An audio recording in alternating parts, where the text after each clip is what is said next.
মন খারাপ করে আছে, একটা কথা বলি ভাই, দেখো জীবন মানে স্ট্রাগল, এটা থাকবে, অনেকটা ইজি হয়ে যাবে। দেখো নিজে সৎ থাকো, এখানে ঠকে গেলেও ভাই শান্তি, অনেক শান্তি আছে, কিন্তু কখনো মাথায় এটা রাখবো না যে অন্যকে ঠকাবো। মেন্টালিটিতে রাখো যে নিজে ঠকে যাবো তবুও মানুষকে ঠকাবো না। দেখো ভাই, ইনশাআল্লাহ একদিন জীবনের সুখ আসবেই।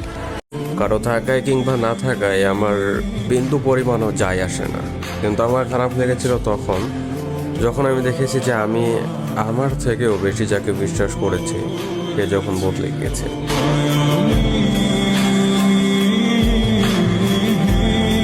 আশেপাশে তাকিয়ে দেখো, ছেলেরাই বেশি ডিপ্রেশনে থাকে। একটা মেয়ের বিয়ে হয়ে গেছে মানে তার জীবন সেট, সে বিন্দাস ঘুরছে ফিরছে, সবকিছু নিয়ে অনেক সুখী আছে, অথচ তুমি ছেলে একজনের জন্য নিজের জীবনটা নষ্ট করে দিচ্ছ।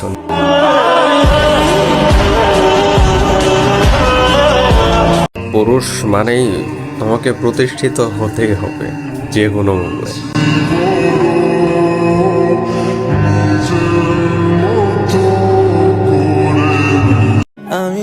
বাস্তবে কখনো হাত রাখিনি তার হাতে, অনুভবেই ছুঁই তাকে। অবহেলার কাহিনী অনেক, কিন্তু তাও আমি ভালোবাসি তাকে।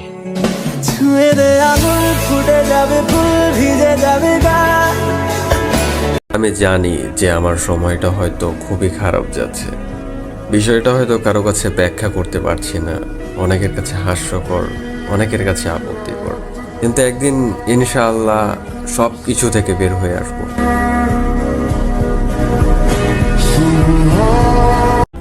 সে যদি আমার জীবনে না আসতো না, আমি কখনো বুঝতে পারতাম না যে একটা মানুষকে এত পরিমাণ ভালোবাসা সম্ভব।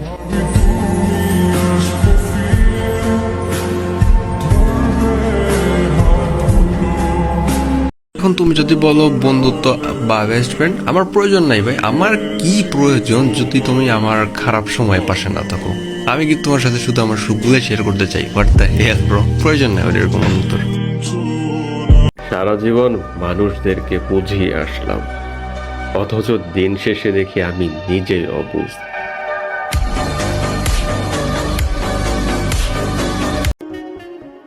যতই সুন্দরী মেয়ে সামনে আসুক না কেন, কসমই খোদার, তোমারে ছাড়া আর কাউরেই ভালো লাগে না আমার। यारा तेरी कहानी में हो जिक्र मेरा।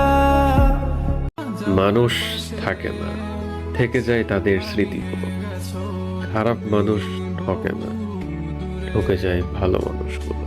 ভাবি তুমি আজকে ফিরে ধরবে হাতগুলো। এখন তুমি যদি বলো বন্ধুত্ব বা বেস্ট ফ্রেন্ড, আমার প্রয়োজন নাই ভাই। আমার কি প্রয়োজন যদি তুমি আমার খারাপ সময় পাশে না থাকো? আমি কি তোমার সাথে শুধু আমার সুখগুলো শেয়ার করতে চাই? হোয়াট দ্য হেল ব্রো, প্রয়োজন নাই এরকম বন্ধুত্বর।